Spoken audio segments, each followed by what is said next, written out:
Out here, the land doesn't care if you live or die. It'll bake you in the summer, freeze you in the winter, and watch with cold indifference as you turn your hands to bloody messes just trying to scratch out a life. It was 1878, a time when the world was big and empty, and a man's loneliness could swallow him whole. Thomas Becket knew that loneliness. It was a physical thing, a weight in his gut, a silence in his cabin that screamed louder than any storm. His wife, Mary, had been gone 5 years. The spot next to him in bed was cold. The chair across the table was empty. And the dream they'd shared, the one with kids running through the tall grass, had been buried right alongside her. A riding accident years before had seen to that. The doctor's words had been plain. "No children for you, Mr. Becket," was a cruel joke. A rancher, a man who coaxed life from the stubborn dirt, was barren himself. The silence was eating him alive. So he rode south. He rode with every dollar he had folded in a leather pouch, the dust coating his throat, his purpose a cold, hard knot in his stomach. He wasn't riding to buy cattle. He wasn't riding for supplies. He was riding to buy a person. The idea was ugly, and it crawled under his skin. A circuit rider, a man of God no less, had told him about the government camps, places where they put the Comanche after their land was taken. And in those camps where people were starving, desperate things were happening. Women were being offered, sold if you wanted to use the honest word, sold like livestock to men who needed a wife or just a pair of hands. He told himself it was for help. The ranch was too much for one man. He told himself it was to break the silence. But deep down he knew he was just a man at the end of his rope, about to do something he might never be able to wash off. The camp was worse than he'd imagined. It smelled like sickness and hopelessness. Guards with dead eyes watched over people who looked like ghosts. The man in charge was named Brody. He had greasy hair and a smile that didn't reach his eyes. "Looking for a wife, are we?" Brody sneered. "I need help on my ranch," Thomas said, his voice a low rasp. Brody laughed. "Right, help. Go on, take your pick. Prices are fixed. No refunds." Thomas walked through the rows of women. They sat in the dirt, their faces blank masks of despair. They wouldn't meet his eyes. It felt like walking through a graveyard of souls. He felt a wave of shame so strong it almost buckled his knees. He was about to turn back, to ride away and let the silence swallow him for good. And then he saw her. She was sitting apart from the others, her back ramrod straight. She was thin, gaunt even, but there was a fire in her eyes. Not the dull embers of the others, but a hot, defiant spark. When her eyes met his, it wasn't a glance. It was a challenge, a judgment. She saw right through him, saw the broken thing he was, and she didn't flinch. In that moment, he felt like he was the one being bought, not the other way around. "Her," Thomas said, his voice barely a whisper. Brody's yellow teeth flashed. "Ah, Nahili, the proud one, thinks she's better than this place. You'll need a firm hand with that one." Thomas ignored him. He looked at the young woman, Nahili. He laid the coins on the table, a heavy, final sound in the dead air. Brody shoved a piece of paper at him. Ownership. The word made his stomach turn. Nahili rose without a word. She had no belongings, just a small cloth bundle in her hand. She walked towards him, her head held high. She didn't look like a victim. She looked like a survivor. But as she passed Brody, Thomas saw something, a look exchanged between them, a flash of pure hatred in her eyes and a flicker of something else in Brody's. Triumph, greed. It was gone in an instant, but Thomas saw it. He was buying more than just a helper. He was stepping into a story that had started long before he arrived, and he had a chilling feeling he was not the main character. The ride back was a long, suffocating silence. Nahili sat behind him on the horse, her hands resting so lightly on his waist he could barely feel them. She was a ghost at his back. He tried to think of something to say. "But what do you say to the person you just bought?" "Welcome. Sorry about the whole transaction?" The words died in his throat. When they finally reached his ranch, the small cabin looked different. It wasn't just his lonely outpost anymore. It was a cage. He helped her down. Her hand was steady in his, her grip surprisingly strong. "My name is Thomas," he managed to say. She just nodded. He showed her inside, to the small cot in the corner that would be hers. He made a simple meal of beans and bacon, and they ate without a single word passing between them. He watched her. She ate with a slow, deliberate grace, as if every bite was a victory. She wasn't broken. She was waiting. The first few weeks were a dance of ghosts. They moved around each other, never touching, rarely speaking. He worked the ranch from sunup to sundown, trying to sweat out the shame. She took over the cabin, cleaning and organizing with a quiet efficiency that was almost unnerving. He never asked her to do anything. She just did it. She would wake before him, sitting outside and facing the rising sun, as if drawing strength from it. He learned things about her in slivers. She knew the land. She found wild herbs he'd never seen, ones that made a soothing tea. She could read the clouds, predicting a storm hours before it hit.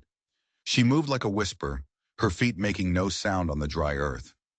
She was a part of this place in a way he, with his fences and his branding irons, would never be. But there was a wall between them, thick and high, the wall of what he had done. He was her owner. She was his property. It was a truth that poisoned the air between them. One day he came back from mending a fence to find her standing stock still in the middle of the cabin, staring at the floorboards. She looked up as he entered, and for the first time, he saw a crack in her composure. He saw fear. "What is it?" he asked. She didn't answer. She just pointed a slender finger towards a loose floorboard near her cot. He thought it was a snake, a rat maybe. He grabbed a crowbar and pried the board up. There was nothing there, just the dark, packed earth beneath the cabin. "There's nothing," he said, confused. "He will come for it," she whispered, her voice so low he barely heard it. "Who will come? For what?" She looked at him, her dark eyes seeming to look straight into his soul. "What he thinks I have." She wouldn't say another word. She just knelt and pressed the floorboard back into place, her movements precise and final. That night, the silence in the cabin was different. It wasn't empty anymore. It was filled with a question, and the chilling certainty that whatever Nahili was hiding from, it was now hiding in his home, right under his feet. The ranch was no longer a refuge from his loneliness. It had become a hiding place. The conversation about the loose floorboard was a stone dropped into the quiet pool of their existence. The ripples spread out, changing everything. Thomas found himself watching her, not just as a presence in his cabin, but as a puzzle he needed to solve. Who was he? What did this person think she had? He started checking the perimeter of his land every morning, his old rifle feeling heavier in his hands.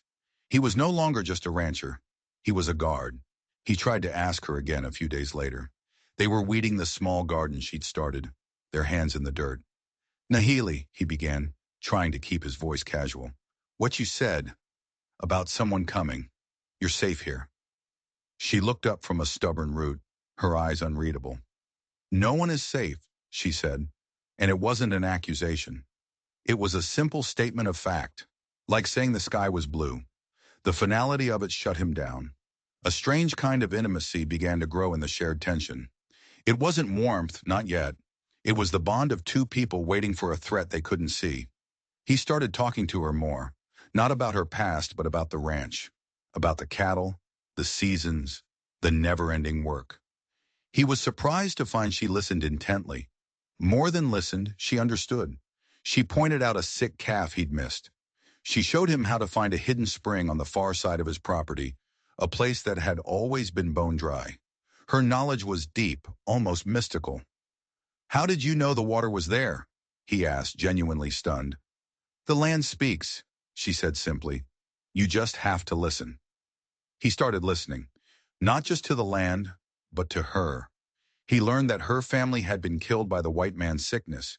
He learned that the soldiers had taken her to the camp because she was alone. Each piece of her story was a small, sharp stone she handed him. He began to see the woman, not the transaction. He saw her strength, her quiet dignity, the immense grief she carried without complaint. It made his own sorrow feel self-indulgent. One evening, a massive storm rolled in, the kind that makes you feel small and insignificant. The wind howled and the rain came down in sheets. They were trapped in the cabin, the flickering lamplight casting long shadows. "The land is angry," Nahili said, watching the lightning flash. "It's just a storm," he said, but he didn't believe it himself. It felt like something was being torn apart outside. The storm seemed to break something loose inside him, too. "I bought you," he said abruptly, the words tasting like ash. "And it was wrong." She turned from the window to look at him. "You took me from that place," she said, her voice steady over the roar of the wind. "Brody, he does not let things go." There it was, a name. Brody, the greasy man from the camp. The man who had given her that strange look. "What does he want, Nahili?"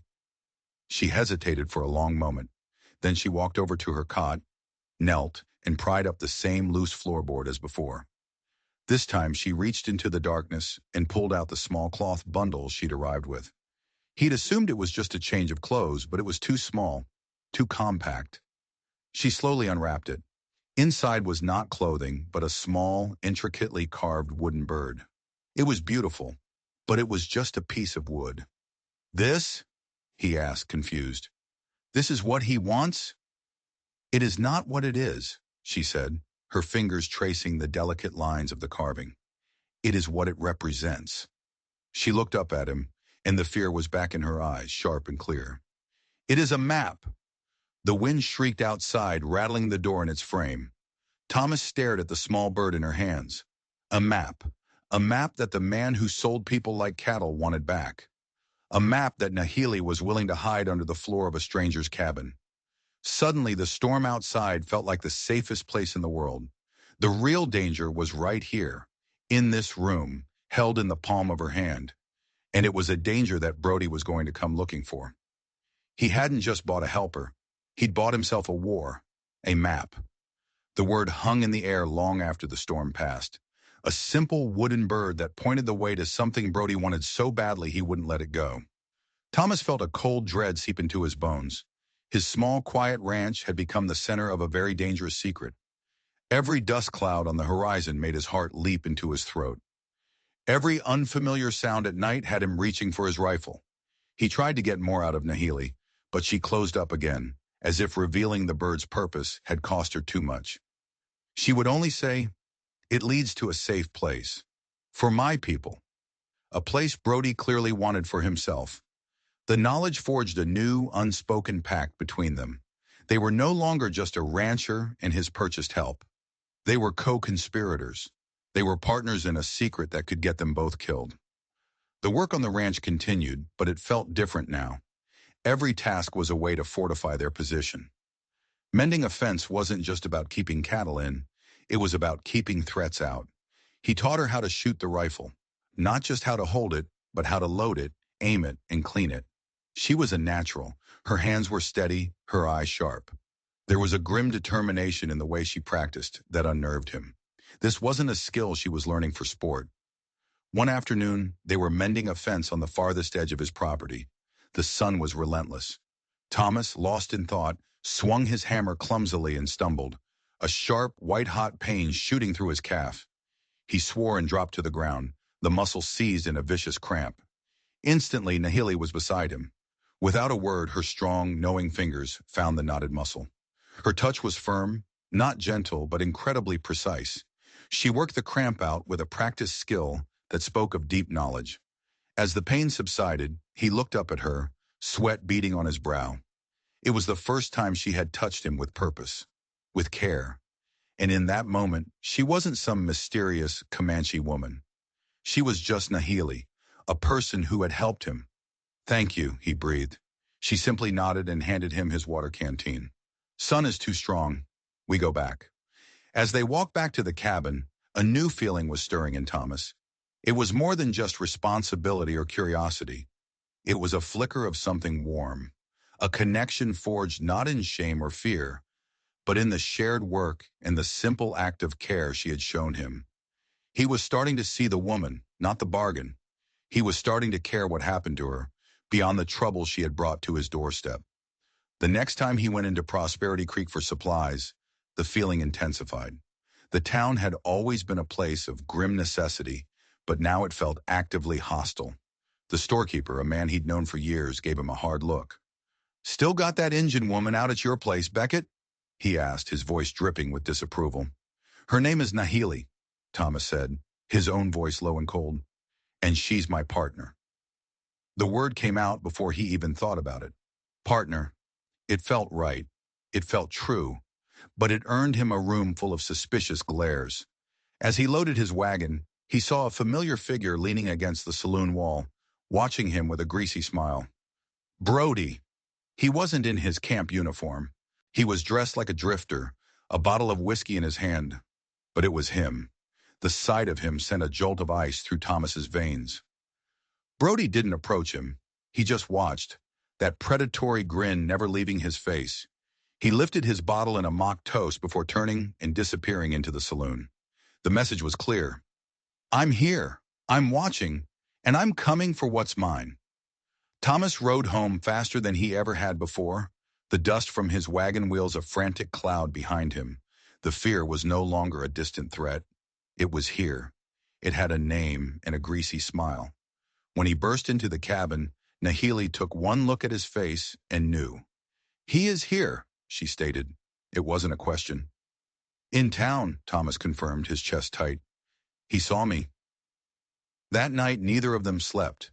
They sat in the dark, the rifle on the table between them, listening to the sounds of the night, waiting for the crunch of boots on gravel. The fragile peace they had built was shattered. The war had come to them. And as he looked across the table at Nahili's calm, determined face, silhouetted by the moonlight, Thomas realized something profound. He wasn't afraid of dying. He was afraid of losing her. Brody's presence in town changed the rhythm of their lives. The constant, low-level dread sharpened into a blade's edge. Every shadow seemed to hold a threat. They worked with their backs to each other, one eye always on the horizon. The ranch, once Thomas's entire world, now felt like a prison and a fortress all at once. The isolation he had once craved had become their greatest vulnerability. One afternoon, Nahili was outside tending to her garden, while Thomas was in the barn, repairing a harness. He heard a sound, a single horse, approaching at a walk, not a run. It wasn't the sound of an attack. It was the sound of a casual visitor. His gut tightened. They never had visitors. He grabbed a pitchfork, its tines sharp and ready, and moved silently to the crack in the barn door. He peered out. It wasn't Brody. It was a man he recognized from town, one of the local drifters who usually spent his days drinking away his earnings at the saloon. A man Thomas had seen talking to Brody just the day before. The man reined in his horse a short distance from the cabin, his eyes fixed on Nahili. Her back was to him. She hadn't seen him yet. "Howdy, ma'am," the drifter called out, his voice a lazy drawl that didn't match the tension in his posture. "Your man around?" Nahili straightened up slowly, turning to face him. She didn't answer. She just stood there, a small gardening trowel in her hand, her stillness more intimidating than any weapon. "See, my friend Brody," the man continued, patting his horse's neck. "He seems to have lost something. Something he says you have. A little wooden trinket. He's willing to pay for its return. Pay handsomely." Thomas's blood ran cold. This wasn't a direct assault. It was a negotiation, with a threat simmering just beneath the surface. Nahili remained silent. The man's smile tightened. "Look, we can do this the easy way or the hard way. Brody's not a patient man. He sent me as a courtesy. His next messengers won't be so polite." He gestured vaguely toward the hills. "He's got friends, men who don't mind getting their hands dirty." Thomas felt a surge of pure, cold rage. They were threatening her, threatening them, on his own land. He gripped the pitchfork tighter, ready to burst from the barn. But then Nahili did something unexpected. She spoke. Her voice was calm, clear, and carried easily across the dusty yard. "Tell your friend," she said, "that what he lost was never his to begin with. Tell him the spirits of the land are watching, and they do not forgive thieves." The drifter's lazy smile vanished. He looked genuinely spooked. He stared at Nahili for a long moment, at this small, defiant woman speaking of spirits and thieves. He hadn't expected poetry. He'd expected a frightened girl. He tugged on his reins, his confidence clearly shaken. "You're making a mistake," he stammered, backing his horse away.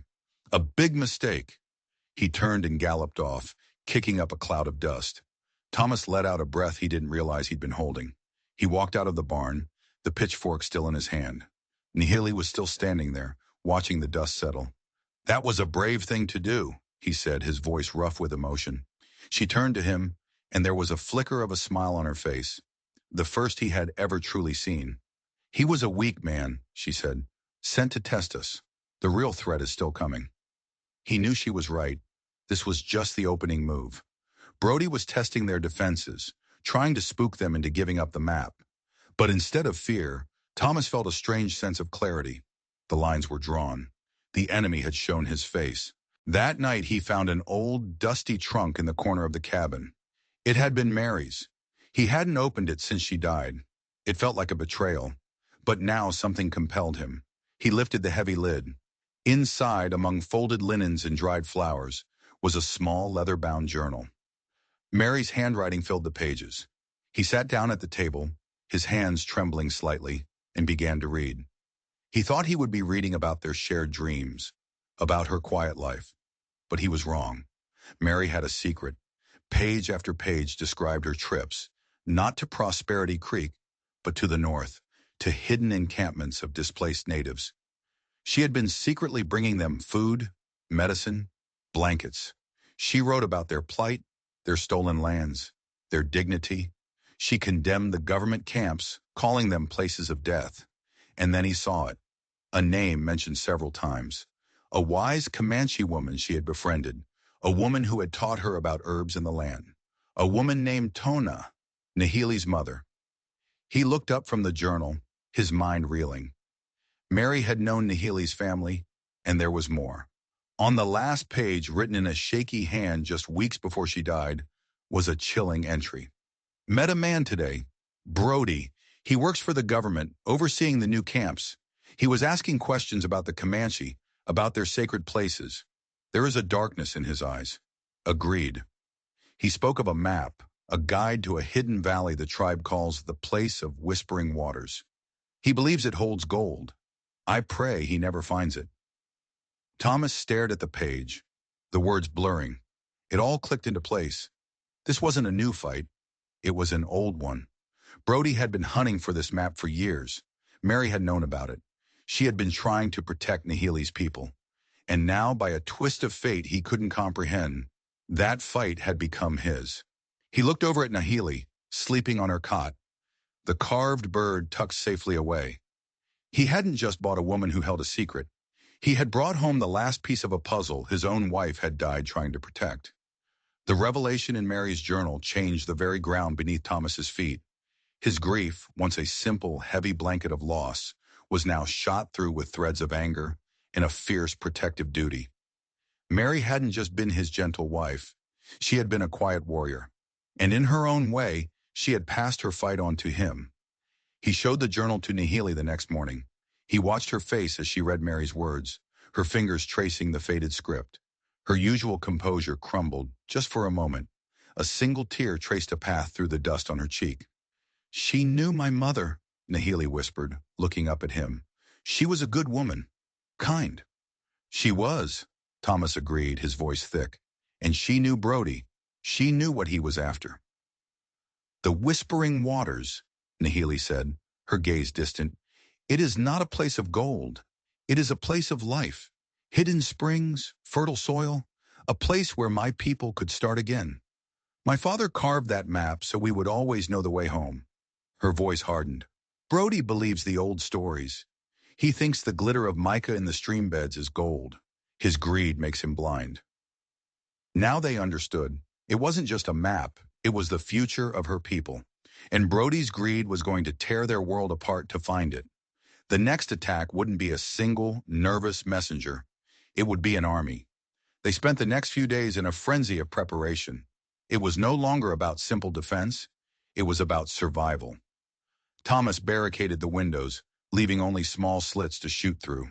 They stockpiled water and food inside the cabin. He cleaned and oiled every weapon he owned, his rifle, his pistol, and an old heavy shotgun Mary's father had given him. Nihili moved with a grim purpose. She disappeared for hours, returning with bundles of strange plants. She crushed them, mixing them with animal fat to create a foul-smelling paste. "For burn," she explained. She sharpened stakes and placed them in the tall grass around the cabin, creating hidden pitfalls. She was preparing for a siege. Her ancestors had taught her how to fight for the land, and she was turning Thomas's ranch into a death trap. The waiting was the worst part. The days were silent, hot, intense. The nights were worse, filled with the chirping of crickets and the frantic beating of their own hearts. They took turns sleeping, one always on watch. In those long, dark hours they talked. The walls between them finally dissolved, washed away by the coming flood. He told her about Mary, about their dream of a family, and for the first time, he told her about the doctor's words, about his own barrenness.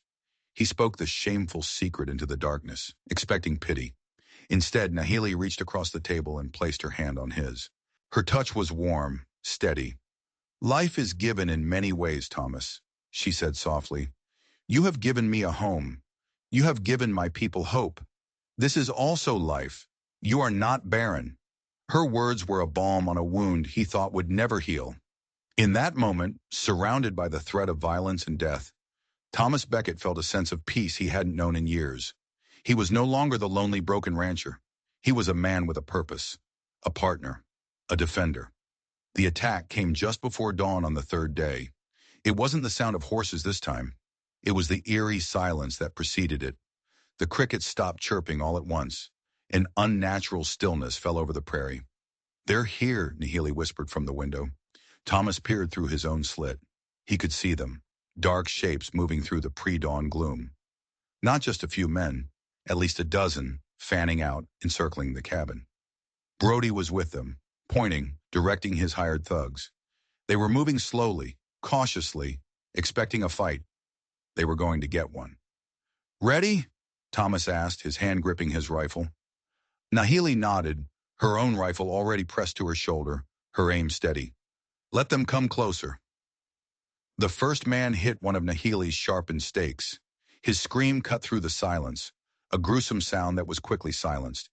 The others froze, unsure of what had happened. "Now," Thomas said. Two rifles cracked at once, the sound deafening in the enclosed cabin. Two more of Brody's men went down. The rest scattered, diving for cover, returning fire. Bullets slammed into the log walls of the cabin, splintering wood, filling the air with the smell of gunpowder. The siege had begun. For hours it was chaos. They fired, reloaded, and fired again, moving from window to window.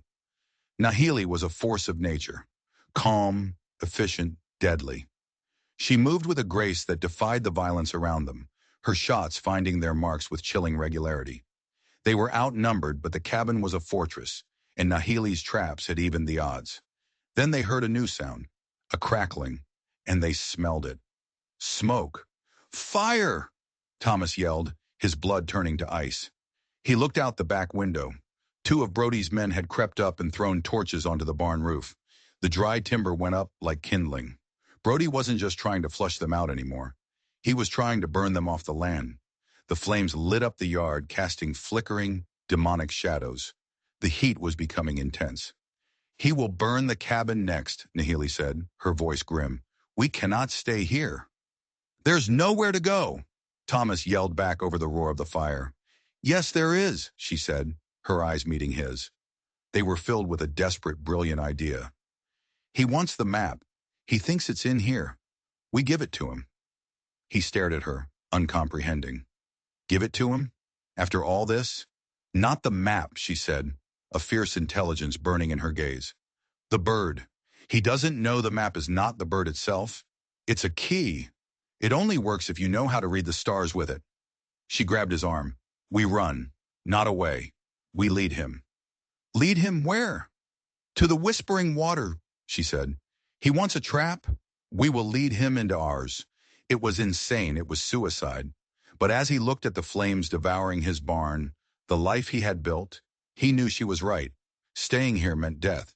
Their only chance was to go on the attack, to use Brody's greed like a weapon against him. "All right," Thomas said, grabbing the shotgun and stuffing his pockets with shells. "Let's go."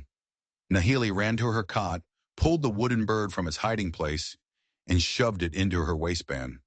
They moved to the back door, the one furthest from the main fight. Thomas took a deep breath, kicked the door open, and they plunged into the fiery chaos outside. The heat was a physical blow. The smoke burned their lungs. They ran, heads down, towards the rock outcroppings behind the burning barn, using the fire and confusion as their cover. A few of Brody's men saw them, shouted, and started firing. Bullets whizzed past their heads, kicking up dirt.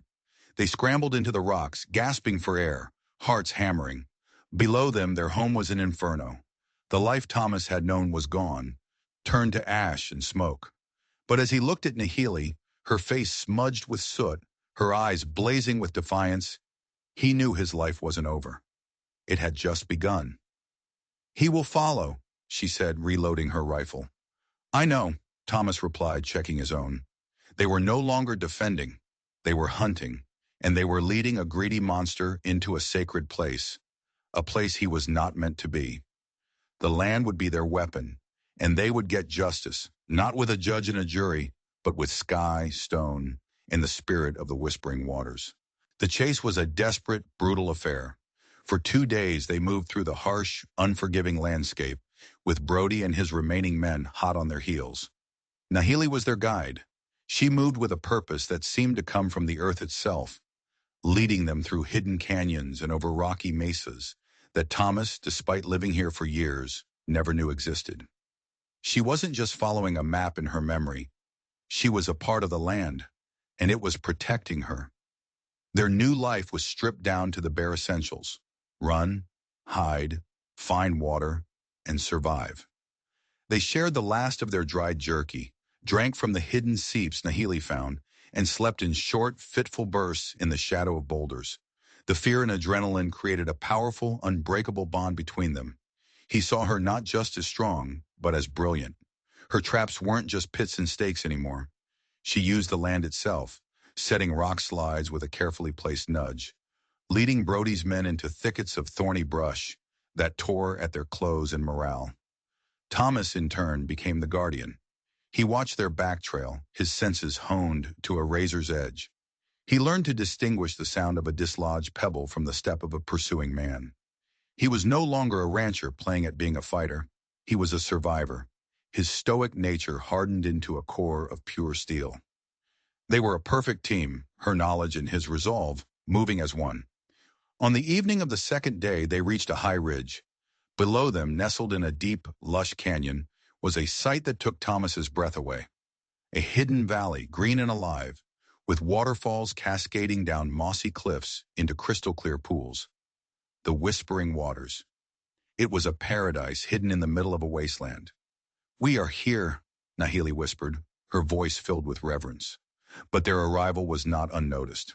From the ridge opposite, they saw them.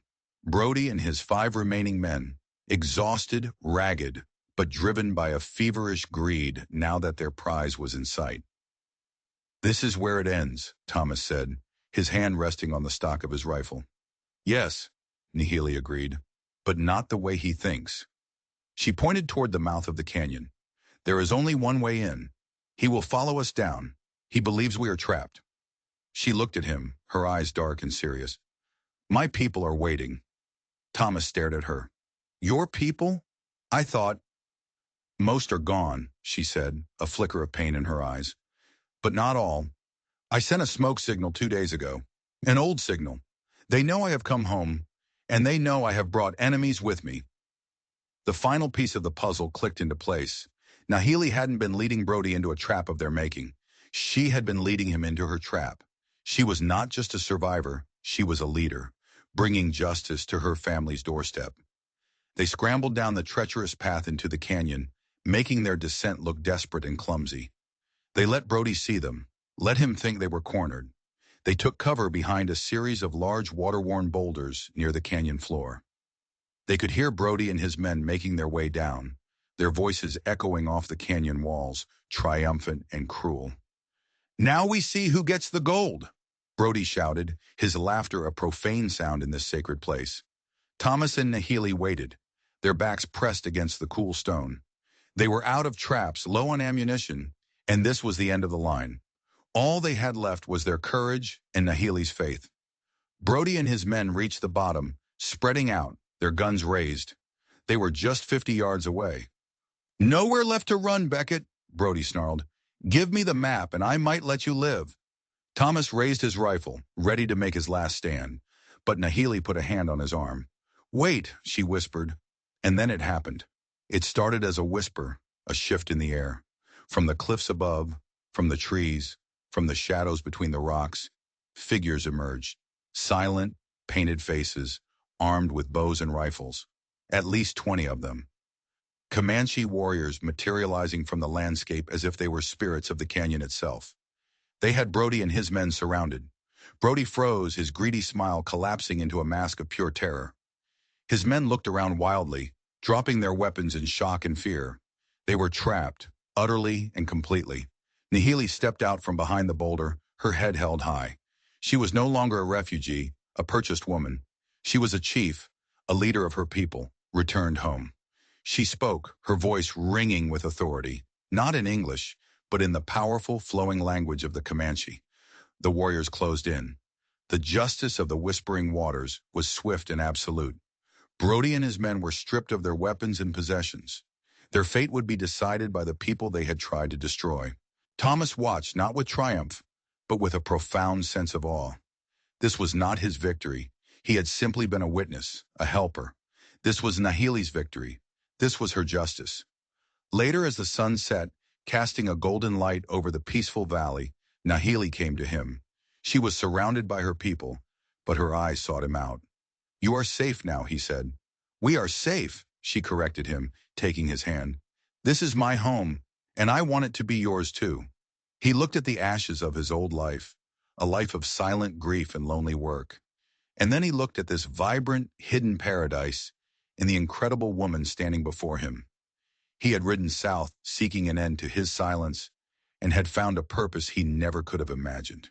He had lost his ranch, his home, everything he thought he owned. But he had found his soul. The land doesn't care if you live or die. But sometimes, if you're lucky, the people on it do. Thomas Beckett, the Infertile Cowboy, and Nahili, the Comanche leader, built their future together in that hidden valley.